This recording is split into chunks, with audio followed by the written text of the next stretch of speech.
నేను యాక్సిడెంట్ అయినా కూడా చిన్న బెంగళూరులో ఫోన్ చేస్తే సాయన ఇట్లా అయిపోయింది, నేను హైదరాబాద్కి వస్తున్నా 2 డేస్లో ఇక్కడ కార్యక్రమం అయిపోయినాక అన్నారు.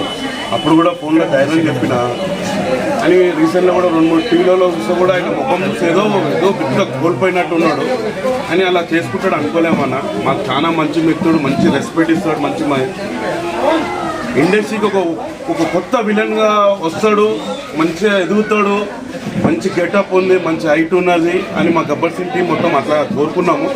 అని ఆయన ఈ విధంగా చేసుకుంటాడని అసలు మేము అసలు కళలో అనుకోలేదు, ఇట్లా ఇట్లా అనుకోలేదు. ఆ దేవుడు ఇక ఆ విధంగా ఆయన ఉంటాడో అనుకున్నామని నేను ఇట్లా చేసుకోవడానికి మాకైతే చాలా బాధ అన్నారు.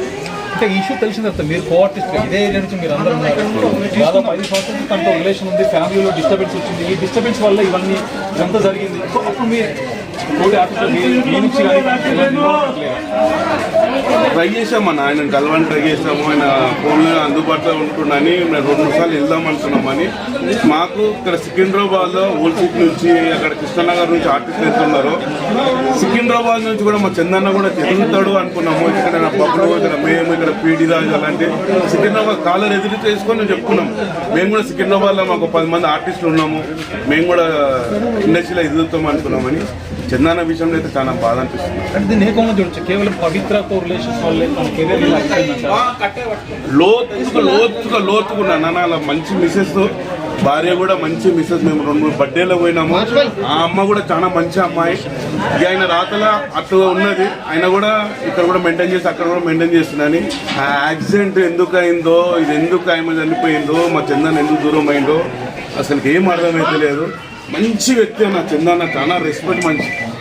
అంటే యాక్సిడెంట్ పవిత్ర చనిపోయాక 2 రోజులకు కూడా చంద్రు కూడా చిన్నగా తయారయ్యాయి. దాని తర్వాత కూడా చంద్రు బయటకు వచ్చాక